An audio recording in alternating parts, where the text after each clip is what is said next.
So #1 film in each of the last 5 decades. Forget the math on that, but that's remarkable. I'm halfway there. Yeah. But nobody else has done that in the history of motion pictures. I don't know. It's either embalming fluid. I have no idea, but it's just one of those things. I got to thank the Expendables for it, but I know it's one of those good news, bad news. No. There's nothing bad about it. And you know what I heard is that Rocky the musical, they're turning it into a musical. Right. Now, who did the music for Rocky? Actually, well, you know, you had the original Rocky score, and then we have 2 professional, and I don't know if I should give it away now, but they're Tony-nominated writers, and Lynn, and I forget the other fellow's name. It's going to be right around the corner. It's just going to be right around the corner, and it's going to be an extraordinary thing. Believe it or not, it's Rocky. Well, at first it was very difficult to get off the ground here, and it went to Germany. And it was literally written in German, played in German before a German audience, kind of an American story. And I worked. I said, if it plays in Hamburg, it'll play anywhere, Dave. You know what I mean? You try it out in Hamburg. Yeah, try it out in Hamburg. But Sylvester Stallone was saying when they begin the previews here, and it's just around the corner from where we are, for the first 6 weeks of previews, every night, anybody who has attended this show will be admitted to one of the previews of Rocky absolutely free. Is that right? Yeah, that's what I heard. David has done one show too many. Well, that's a whole one different bridge story. Too far. No, tell me this story. I think I've heard it before, and tell me that it's true. Okay. You had it when you were a kid. You had a dog. You were broke, and so you needed money. So you sold your dog. I sold my dog. Now, is that true? Yeah, I couldn't afford.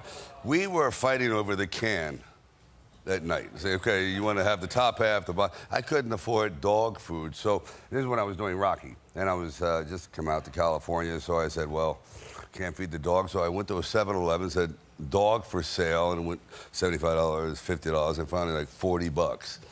And this fellow came in and he bought them. And who comes in and buys your dog? a short guy.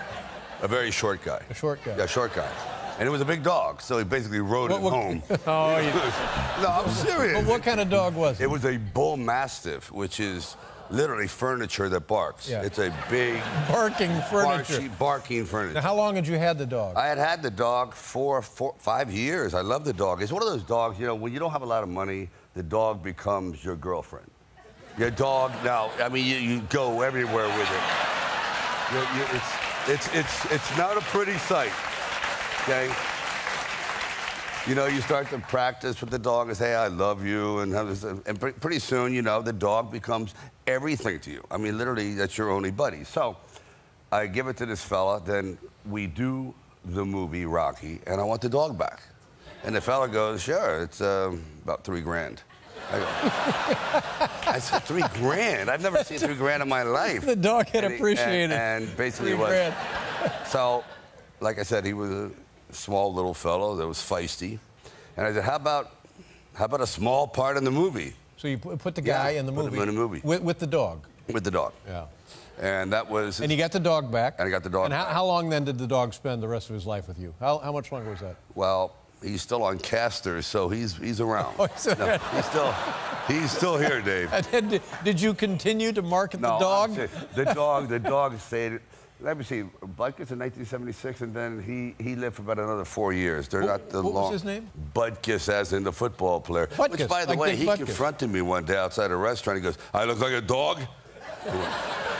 Do I look like Sylvester the Cat? No. Yeah. Yes, I take it personally. Relax. Yeah, relax.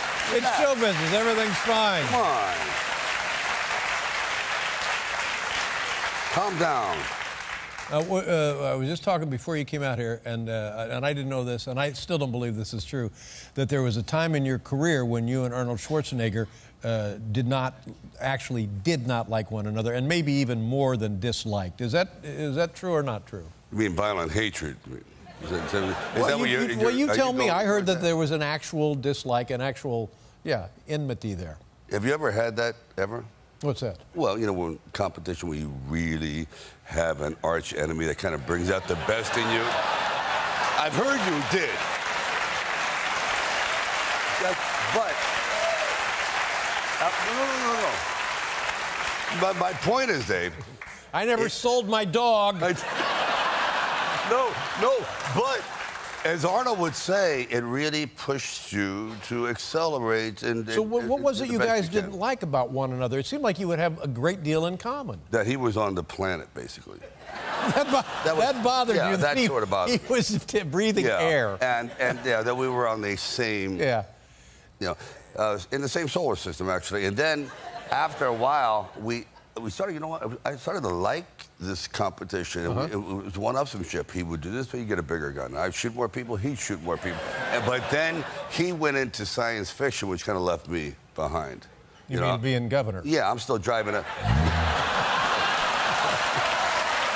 Very fast. Thank you. You're very fast.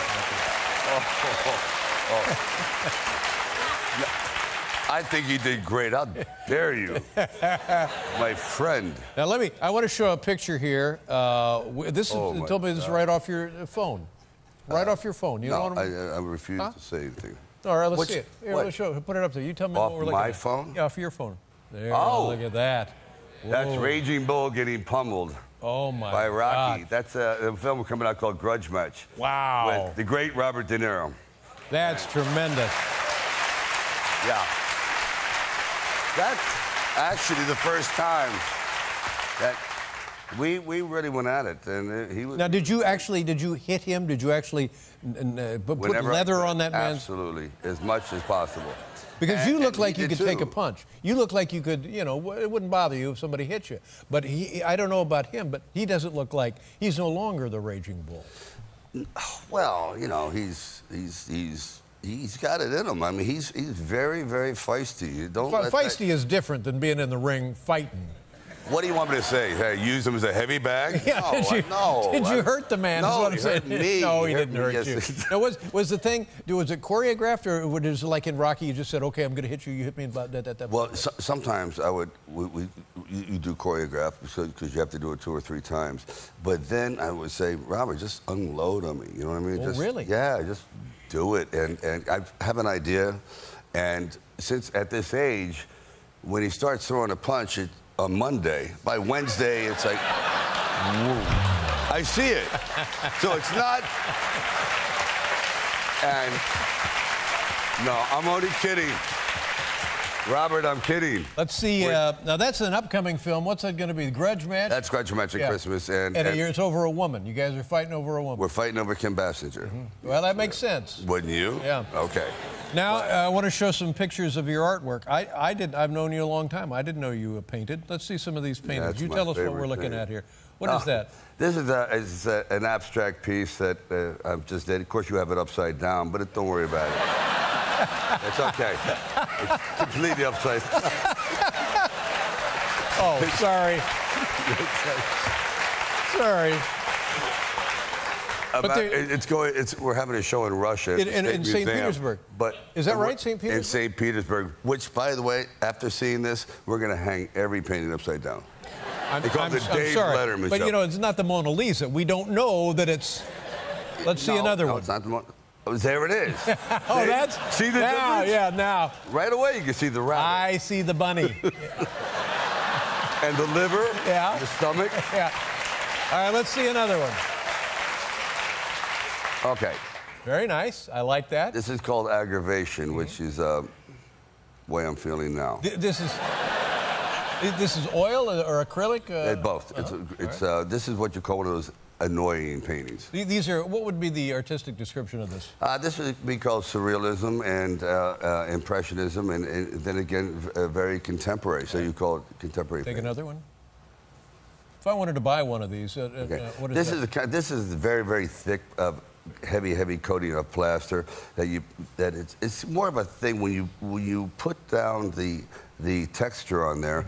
Mm-hmm. You're trying to create a feeling rather than an actual image. It has a topography. Yeah, this is not what you use as a license or a passport photo. It doesn't quite cut it. Now, pick one of those and tell me how much a person might pay for one of those. Say the first one. If I wanted to buy that, what would you give me?